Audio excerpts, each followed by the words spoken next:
Bracket Dark Academia playlist. Wow, it's late. I cannot speak. My brain is not functioning.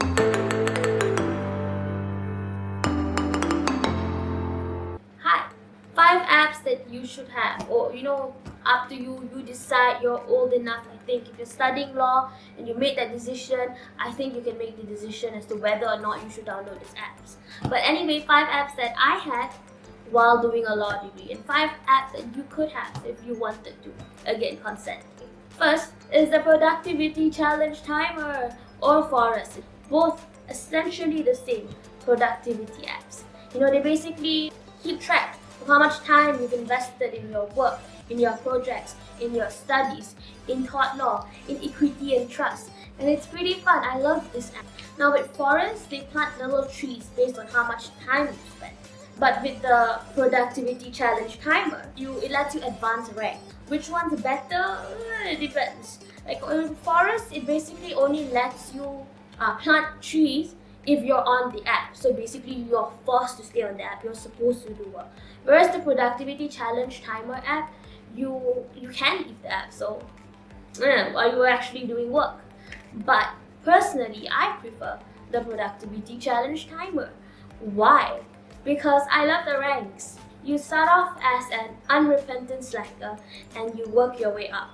I can't remember all the ranks. I obviously cannot remember all the ranks because I don't know all the ranks because I did not work all the way up. But yeah, it's pretty interesting. It's very, very interestingly worded ranks. Would recommend. I think you go from unrepentant slacker to repentant slacker to recovering slacker or something along those lines. But I love it. I prefer the productivity challenge timer. I don't know whether it's because I grew up in an Asian household or if I'm a masochist, but it's pretty good. App number 2 is one you probably already have. YouTube. Now why? Why YouTube? So you can watch me, obviously. But even more so, there are a lot of videos out there, a lot of content out there about simplifying complex legal concepts.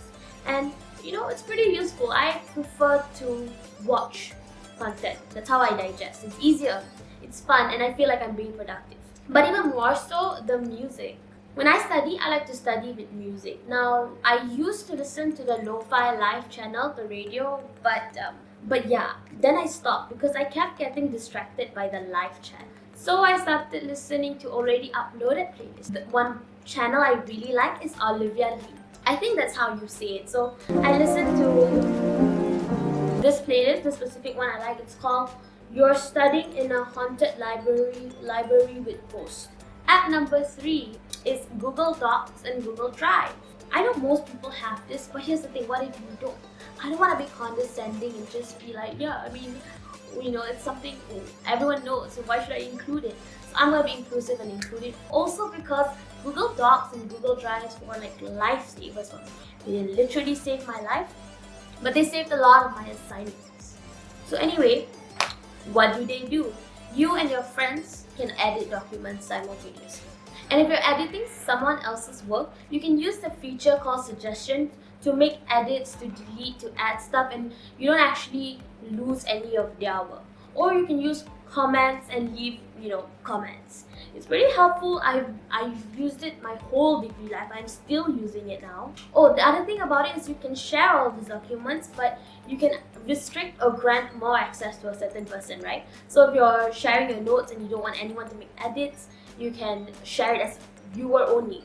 Whereas if you're sharing it to your friend, you'll be like, hey, add the part you're supposed to add. You can allow them to edit the document. So it's pretty versatile. It's a great tool, great app. You can edit it from your phone, from your laptop, and you should definitely have it for sure, 100%, no question. I love Google Docs, Google Drives, amazing, great.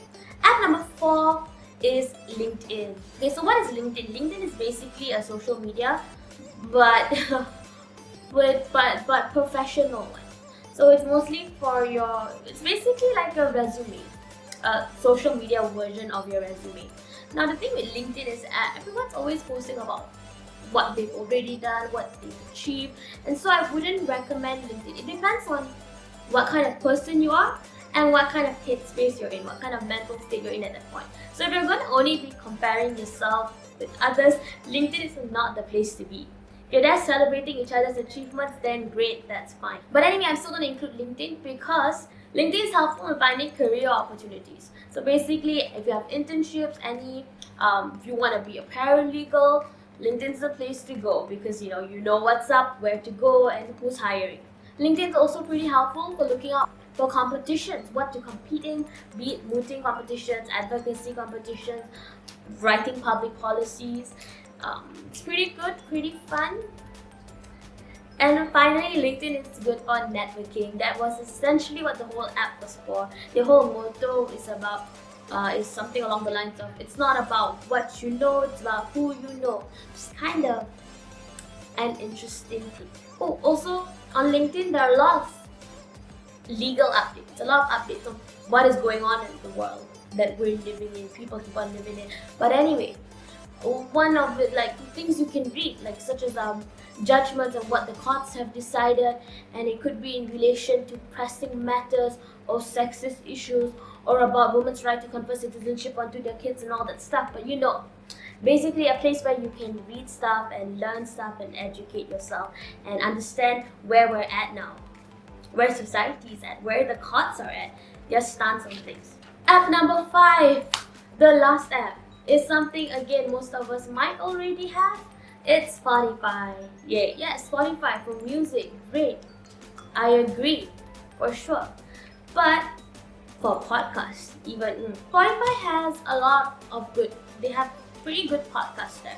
So for general studies productivities or student life things, I still do. I love The Wooden Spoon by Eve Conwell. And I've also watched a few law-related podcasts. There was one jurisprudence specific podcast. I can't remember what it's called. I think it's called Jurisprudence, that's all. By Scott Shapiro. But there's that. And basically, search law school or law-related or maybe taught law podcast and a lot of content to consume. But yeah, so 5 apps you should have or you might want to have or you could have, or apps that I have had were those apps. I hope this was useful. I hope it helps you.